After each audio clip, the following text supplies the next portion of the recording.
Everyone, ನಮಸ್ಕಾರ ಎಲ್ಲರಿಗೂ. ಇವತ್ತು ನಾನು ವಾಟರ್ ಮೆಲನ್ ತಗೊಂಡು ಬಂದಿದ್ದೇನೆ, ಕಲ್ಲಂಗಡಿ ಹಣ್ಣು. ಈ ಸೆಕೆಗಾಲಕ್ಕೆ ಇದು ವಾಟರ್ ಮೆಲನ್ ತಿನ್ನುವುದು ತುಂಬ ಆರೋಗ್ಯಕರ. ಹಾಗೆ ಇವತ್ತು ತಗೊಂಡು ಬಂದಿದ್ದೇನೆ. ಆದರೆ ಒಂದು ಒಳ್ಳೆ ವಾಟರ್ ಮೆಲನ್ ಹೇಗೆ ಸೆಲೆಕ್ಟ್ ಮಾಡೋದು ಅಂತೇಳಿ ನೋಡುವ. ಒಂದು ಫಸ್ಟ್ ಇದರದ್ದು ಕಲರ್ ಡಾರ್ಕ್ ಆಗಿರಬೇಕು, ಲೈಟ್ ಕಲರ್ ಅಲ್ಲ, ಡಾರ್ಕ್ ಕಲರ್ ಆಗಿರಬೇಕು. ಮತ್ತೆ ಸೆಕೆಂಡ್ ಥಿಂಗ್, ಇದರದ್ದು ಈ ಪ್ಯಾಚ್ ಏನು ಬರ್ತದೆ ಇದು ನೋಡಿ ಯೆಲ್ಲೋಯಿಶ್ ಕಲರ್ ಇದೆ. ಈ ಮಾರ್ಕ್ ವೈಟ್ ಕ್ರೀಮ್ ಕಲರ್ ಅಲ್ಲ, ಯೆಲ್ಲೋಯಿಶ್ ಕಲರ್, ಹೀಗೆ ಸ್ವಲ್ಪ ಡಾರ್ಕ್ ಕಲರ್ ಆಗಿರಬೇಕು. ಮತ್ತೆ ಇದರದ್ದು ತೊಟ್ಟು ಒಣಗಿದ್ದಿರಬೇಕು.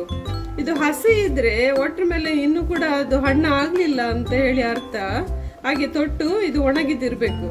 ಹಾಗೆ ನೋಡುವ, ಇದು ನಾನು ತಗೊಂಡು ಬಂದಿದ್ದೇನೆ, ಹೇಗಿದೆ ಅಂತೇಳಿ ನೋಡುವ.